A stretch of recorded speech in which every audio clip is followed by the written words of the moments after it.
Oula, bienvenue dans ce journal. Tout de suite, le sommaire. Maroc-Espagne à la une de cette édition. Les deux pays amorcent un nouveau tournant dans leurs relations bilatérales. Consécration de cette nouvelle étape, une ambitieuse feuille de route que les deux pays entendent établir. Nous en parlerons avec le professeur de droit et politologue Moustapha Sahimi, qui est notre invité. De l'actualité internationale également au menu de ce journal. La course à l'Elysée est ouverte. Aujourd'hui, les Français glissent leurs bulletins dans les urnes pour ce premier tour de l'élection. Un premier tour qui fait craindre un record d'abstention. Quels enjeux de ces élections pour le Maroc? Ce sera dans quelques instants. Du tennis dans ce journal avec la finale du Grand Prix Hassan II de tennis. Une finale difficile. Elle réunit cet après-midi les tennismen belges David Goffin et slovaque Alex Molcan. Bonjour, Sa Majesté le roi Mohammed VI, accompagné de son Altesse royale le prince héritier Moulay Hassan et de son Altesse royale le prince Moulay Rachid, a reçu hier à la résidence royale à Salé son Altesse Cheikh Mohammed Ben Zayed Al Nahyan, qui effectue une visite à son deuxième pays, le Maroc, et a offert un iftar en son honneur. Ont été conviés à cet iftar son Altesse Cheikh Hamdan Ben Zayed Al Nahyan, représentant du gouverneur dans la région de Zafra, son Altesse Cheikh Hazza Ben Zayed Al Nahyan, vice-président du conseil exécutif de l'émirat d'Abu Dhabi, son Altesse Cheikh Nahyan Ben Zayed Al Nahyan, président du conseil des conservateurs de la fondation Zayed Ben Sultan Al Nahyan des œuvres humanitaires et de bienfaisance, son Altesse Cheikh Mansour Ben Zayed Al Nahyan, vice-président du conseil des ministres et ministre des affaires de la présidence, ainsi que plusieurs personnalités accompagnant son Altesse Cheikh Mohammed Ben Zayed Al Nahyan. Et comme chaque dimanche, la rétrospective des activités royales de la semaine, Iman Abou. L'opération nationale Ramadan 1443, la 23e du nom, lancée mardi par Sa Majesté le roi Mohammed VI à l'ancienne Médina de Rabat. Une action de générosité hautement significative en ce mois béni, initiée par la fondation Mohammed V pour les... Elle traduit la sollicitude royale constante envers les populations en situation de vulnérabilité sociale et vient consacrer les valeurs d'humanité, d'entraide et de partage. Avec une enveloppe budgétaire de 103 millions de dirhams, l'opération bénéficie cette année à près de 3 millions de personnes, établies dans 83 provinces et préfectures du royaume et regroupées au sein de 600 000 ménages. 77% des familles bénéficiaires vivent en zone rurale. Pour le bon déroulement de cette opération, des milliers de personnes sont mobilisées, soutenues par des assistantes sociales et des bénévoles au niveau de plus de 1800 points de distribution mis en place à travers le territoire national. Ils veilleront à la remise de l'aide alimentaire aux 600 000 chefs et représentants des familles bénéficiaires. Jeudi, Palais Royal de Rabat. Sa Majesté le roi reçoit Pedro Sánchez, président du gouvernement espagnol, qui a effectué une visite au Maroc à l'invitation du souverain dans le cadre d'une nouvelle étape de partenariat entre les royaumes du Maroc et d'Espagne. Au cours de cette audience, Pedro Sánchez a tenu à réaffirmer la position de l'Espagne sur le dossier du Sahara marocain, considérant l'initiative marocaine d'autonomie comme la base la plus sérieuse, réaliste et crédible pour la résolution du différend. Il a été également convenu de mettre en œuvre des actions concrètes dans le cadre d'une feuille de route couvrant l'ensemble des domaines du partenariat, intégrant toutes les questions d'intérêt commun. Et à la résidence royale à Salé, Sa Majesté le roi, accompagné de son Altesse royale le prince héritier Moulay Hassan et de son Altesse royale le prince Moulay Rachid, a offert un iftar en l'honneur du président du gouvernement espagnol.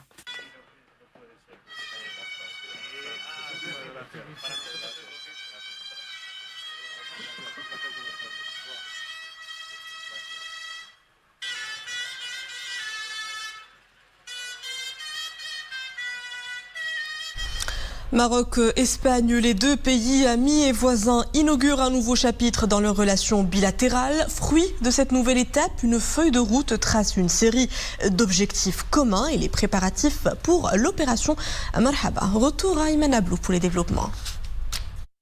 L'Espagne et le Maroc tracent une nouvelle feuille de route, fondée sur des bases plus solides. Et cette feuille de route comprend désormais plusieurs éléments. À leur tête, les sujets d'intérêt commun qui seront traités dans un esprit de confiance, dans la concertation, loin des actes unilatéraux ou des faits accomplis. Rabat et Madrid jettent les bases d'une relation en phase avec son temps, du XXIe siècle. De mon expérience en tant qu'ancien chef du gouvernement, je garde un souvenir vivace, celui des sentiments de compassion et d'affection dont Sa Majesté le roi Mohammed VI témoigne constamment pour l'Espagne. Le souverain est conscient de l'importance des relations entre les deux pays. Je suis convaincu qu'il y aura un avant et un après avec ce tournant historique. À la faveur d'une diplomatie royale agissante et clairvoyante, le futur partenariat est perçu selon une approche globale et équilibrée.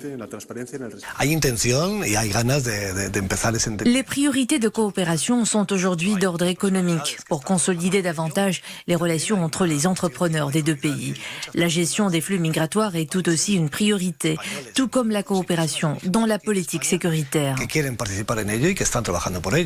D'emblée, la nouvelle feuille de route prend forme. Le groupe permanent maroco-espagnol sur la migration se réunira prochainement. Une autre réunion est programmée sur la facilitation des échanges économiques et des liaisons entre les deux pays. Un soutien historique de Madrid donc à l'intégrité territoriale du Maroc, une ambitieuse feuille de route, un nouveau départ dans les relations maroc-espagnoles. Pour nous en parler, nous recevons le professeur de droit et politologue Moustapha Shahimi. Bonjour. Bonjour. D'abord, cette nouvelle position du gouvernement espagnol qui considère l'initiative marocaine d'autonomie présentée en 2007 comme crédible pour la résolution de ce différend. Il faut observer que c'est la réparation d'une injustice historique de l'Espagne à l'endroit du Maroc pour ce qui est du Sahara marocain. Nous avions ce problème depuis 1975, depuis les accords de Madrid, ça fait plus de 47 ans, donc avec le pays voisin. Cette crise a été opportune, elle a été l'occasion de mettre tous les dossiers sur la table et de jeter enfin les bases solides d'une nouvelle ère.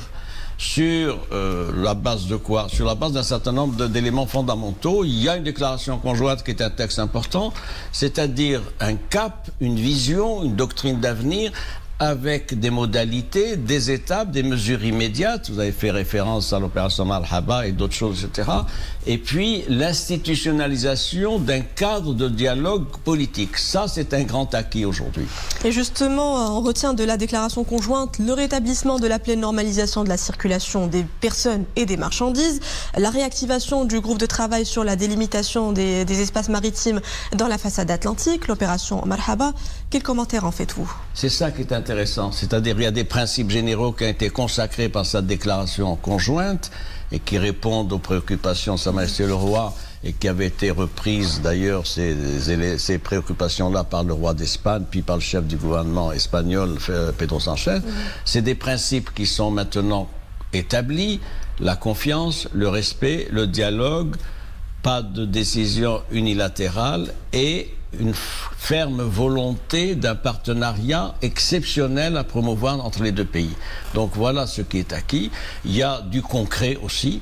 Il y a le solide, il y a des fondements, il y a du dur, mais il y a aussi du concret. Et c'est tous les processus qui vont être mis sur pied dans les mois à venir pour asseoir cette coopération multidimensionnelle dans un certain nombre de secteurs économiques, sociaux, culturels, humains et autres. Et l'ONU a pris acte du soutien espagnol du plan d'autonomie marocain. Pensez-vous que ce nouvel acquis pour le Maroc pèsera dans la balance lors de la réunion de la séance du Conseil de sécurité le 20 avril prochain? La nouvelle position de Madrid sur la question nationale a un paramètre supplémentaire par rapport à d'autres pays. Pourquoi? Parce que l'Espagne a une responsabilité historique, c'est l'ancienne puissance coloniale. Et donc c'est un facteur particulier pour une nouvelle appréhension de la question nationale. Il y a le 20 avril une réunion du Conseil de sécurité, c'est une réunion à huis clos. Ça, c'est un rapport d'étape qui doit être fait, donc 6 mois après la résolution de fin octobre 2021. Il y a quoi au menu de cette réunion? Il y a un rapport du nouvel émissaire spécial Staffan de Mistura qui va faire le point sur le processus de négociation et va signaler quoi? Il va signaler le blocage de l'Algérie du mouvement séparatiste qui ont décidé de ne pas participer à la formule de la table ronde. Il y aura également un rapport du chef de la MINURSO, Alexander Ivanko, qui est un Russe, qui va faire le point sur la situation dans les provinces syriennes, et en particulier pour ce qui est du rôle de la mission. Et il va relever que le mouvement séparatiste continue à porter atteinte de diverses manières, donc au respect du cessez-le-feu. D'ailleurs, le même mouvement séparatiste a déclaré en novembre 2020 qu'il n'allait plus respecter le cessez-le-feu qui avait été institué en septembre 1991. Donc voilà une situation intéressante au niveau du Conseil de sécurité. 1, le blocage de l'Algérie quant au processus de négociation. 2, le mouvement séparatiste qui ne respecte pas le cessez-le-feu. Autant de paramètres qui vont être pris en considération par le Conseil de sécurité. On vient de parler de France, donc la France qui se rend aux urnes aujourd'hui. Près de 49 millions de Français sont appelés à élire leur président dans un contexte marqué par la persistance de la pandémie, l'envolée des prix, le pouvoir d'achat, une baisse du pouvoir d'achat et des hostilités en Ukraine. Un premier tour qui fait craindre un record d'abstention au Mémarmi. Aux urnes, citoyens. Les Français votent au premier tour de l'élection présidentielle après des mois d'une campagne inédite. Pour les spécialistes, il fait craindre une forte abstention. À midi heure française, la participation est en baisse de 3 points. Je viens voter pour faire déjà mon devoir, ce qui est très important, et surtout cette année d'autant plus, parce qu'il y a quand même des problèmes qu'il faut essayer de résoudre, pour nous et puis pour la France surtout. Parce qu'il y a trop de gens qui se sont battus pour qu'on ait le droit de vote, on ne peut pas mépriser ça. Et donc, qu'est-ce que c'est de se lever un peu plus tôt pour aller voter à temps et exprimer son opinion. Après, on n'a plus à se plaindre si on n'est pas content de ce qui se passe. Si on n'a pas voté, c'est logique. Si on a voté, en revanche, on s'est exprimé et on peut faire bouger les choses. Lancée alors que le pays subissait une vague de Covid-19, la campagne s'est poursuivie avec en toile de fond la guerre en Ukraine, la forte hausse des prix de certains produits, en particulier l'énergie, autant de facteurs qui font redouter un taux d'abstention record. Comme il y a 5 ans, les favoris au second tour du 24 avril sont le sortant Emmanuel Macron et Marine Le Pen, avec cette fois-ci Jean-Luc Mélenchon en embuscade dans le rôle du troisième homme. Les premières estimations sont attendues à 20h.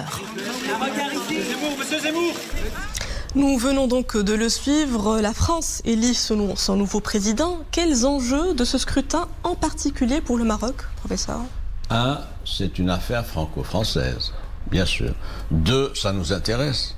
Pourquoi ? Compte tenu de la nature, de la dimension des relations entre Paris et Rabat, il y a des candidats de l'extrême droite qui sont islamophobes, qui sont contre l'immigration, qui n'ont fait campagne que pour ça, c'est leur fonds de commerce. Il y a à côté de ça d'autres candidats qui ont des positions différentes.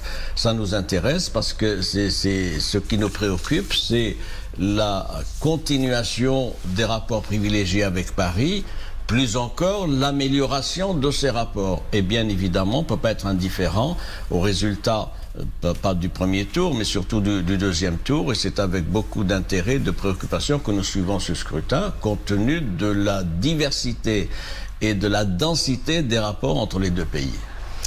Mostafa Sahimi, professeur de droit et politologue, merci d'avoir répondu à nos questions. La cité ocre à l'heure de la finale du Grand Prix Hassan II de tennis, une finale corsée qui réunira cet après-midi les tennisman belges David Goffin et slovaque Alex Molcan. Ça se jouera au cours du Royal Tennis Club de Marrakech. Boubkar Ben Rabrit. Après avoir créé la surprise en éliminant en 8e de finale la tête de série numéro 1 du tournoi, le Canadien Félix Auger-Aliassime, le Slovaque Alex Molcan, 65e mondial, a continué à créer la sensation à la 36e édition du Grand Prix Hassan II. Alex Molcan s'est défait du Serbe Laslo Djere, classé 55e mondial en tête de série numéro 8 du tournoi, par 2-7-0, 6-1, 7-5. Alex Molcan jouera aujourd'hui à Marrakech sa première finale dans un tournoi ATP. Dans l'autre demi-finale, le Belge David Goffin, 74e mondial, a battu l'Argentin Federico Coria 60e mondial par 2-7-0, 6-3, 6-3. Une finale slovaco-belge très attendue cet après-midi au Royal Tennis Club de Marrakech. La 35e édition de ce tournoi avait été remportée en 2019 par le Français Benoît Paire. Et c'est la fin de cette édition. Merci à vous de l'avoir suivi. Retrouvez tout de suite le Télédiario, votre journal en espagnol. Excellente suite des programmes sur Al Oula.